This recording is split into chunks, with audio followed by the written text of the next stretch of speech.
નમસ્કાર, આપ જોઈ રહ્યા છો યુટીસી ન્યૂઝ। વડોદરાની એસએસજી હોસ્પિટલમાં ગઈકાલે એક યુવકની છરી મારીને હત્યા કરી દેવામાં આવી। આ યુવક કોણ છે, કોને તેની હત્યા કરી છે, પોલીસે કેટલા આરોપીઓને ઝડપી પાડ્યા છે, આ સમગ્ર ઘટનામાં પોલીસ પર પણ કેમ સવાલ ઊભા થઈ રહ્યા છે? કોણ છે આ આરોપીઓ જેને હવે કડક સજા કરવા માટે ભારતીય જનતા પાર્ટીના શહેર અધ્યક્ષ વિજય શાહે પણ સોશિયલ મીડિયા પર મેસેજ વાયરલ કર્યો છે। આ સમગ્ર ઘટનાક્રમ શું હતો અને કેવી રીતે આ ઘટના બની અને કેમ આ ઘટના ગઈકાલથી લઈને અત્યાર સુધી ચર્ચાનો વિષય બની રહી છે? સમગ્ર ઘટનાક્રમ પર જો શરૂઆતથી નજર કરીએ તો હાલમાં જ વડોદરાના જોઈન્ટ પોલીસ કમિશનર મનોજ નિનામાએ જે પત્રકાર પરિષદ કરી અને આ પત્રકાર પરિષદમાં જે માહિતી આપવામાં આવી છે, આ માહિતી પ્રમાણે ગઈકાલે સાંજે આ ભોગ બનનાર યુવક અને જે આરોપીઓ છે તેમની વચ્ચે જુગારના રૂપિયાને લઈને બોલાચાલી થઈ હતી અને આ બોલાચાલી જોતજોતામાં મારામારીમાં ફેરવાઈ ગઈ હતી। ત્યાં જે સ્થાનિય લોકો છે તેમને પણ આ ઘટના જોઈ અને તેઓ પણ આ ઘટનામાં સામેલ થયા અને લોકોએ પથ્થરમારો પણ કર્યો। સામસામે જે મારામારી થઈ તેમાં આરોપીઓમાંના 2 આરોપીઓને લોકટોળાએ ઝડપી પાડ્યો અને એક આરોપી ત્યાંથી ભાગી છૂટ્યો હતો। પોલીસના જણાવ્યા પ્રમાણે જે આરોપી ત્યાંથી ભાગ્યો હતો તે બાબર પઠાણ હતો, જેને યુવકની હત્યા કરી દીધી। પોલીસના જણાવ્યા પ્રમાણે ગઈકાલે સાંજે 2 ઘટનાઓ બની છે અને 2 જે ગુનાઓ છે તે નોંધવામાં આવ્યા છે। પહેલો ગુનો કારેલીબાગ પોલીસ સ્ટેશનમાં નોંધવામાં આવ્યો છે, જેમાં 307 એટલે જાનથી મારી નાખવાની કોશિશ અને ત્યારબાદ જે આરોપીઓને પકડી લેવામાં આવ્યા છે એ જ આરોપીઓ પર રાવપુરા પોલીસ મથકે પણ ફરિયાદ લખવામાં આવી છે હત્યાની। આ સમગ્ર ઘટના જે રીતે બની છે આ ખૂબ જ ચોંકાવનારી ઘટના છે। કારેલીબાગ પોલીસ મથકની હદમાં સામાન્ય જુગારના બાબતે મારામારી થાય છે અને આ મારામારીના જે આરોપીઓ છે તેમાં જે ઈજાગ્રસ્ત છે તે હોસ્પિટલમાં સારવાર માટે જાય છે। ત્યાં એક આરોપી જે ઝઘડાનો આરોપી છે તે પણ હોસ્પિટલ જાય છે અને ભોગ બનનાર યુવક જે ભારતીય જનતા પાર્ટીના પૂર્વ કાઉન્સિલર રમેશ પરમાર ઉર્ફે રાજાનો પુત્ર છે તેની છરી મારીને કરપીણ હત્યા કરી દેવામાં આવે છે।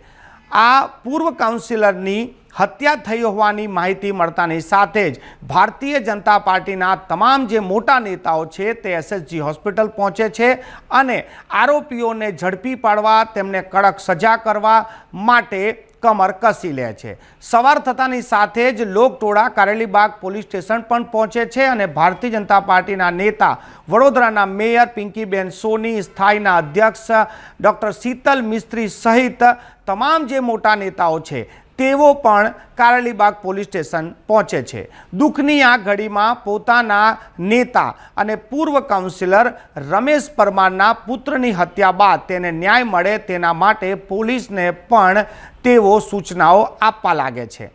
આ સમગ્ર ઘટનામાં પોલીસે અત્યાર સુધીમાં 5 આરોપીઓ, જેમાં બાબર પઠાણ પણ છે અને એક મહિલાનો સમાવેશ પણ કરવામાં આવ્યો છે કે આ મહિલાની ભૂમિકા શું છે।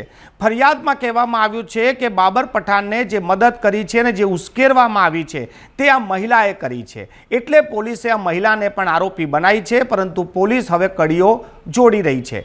પોલીસના જણાવ્યા પ્રમાણે કે આ એક જ દિવસની ઘટના છે, હાલ પૂછતાછ જારી છે કે આ ઘટના કેવી રીતે બની છે, પરંતુ આ સમગ્ર ઘટનામાં જ્યારે પોલીસ પર પણ સવાલ ઉઠ્યા છે કે જે લોકોને ઈજાગ્રસ્ત લોકોને પોલીસ હોસ્પિટલ લાવી હતી એમની પાસે જે તે સમયે હથિયાર ન હતું, તો પછી બાબર પઠાણ પાસે હથિયાર કેવી રીતે આવ્યું? પોલીસ પણ હવે આની તપાસ કરી રહી છે અને પોલીસે પણ એક કમિટી બનાવી છે।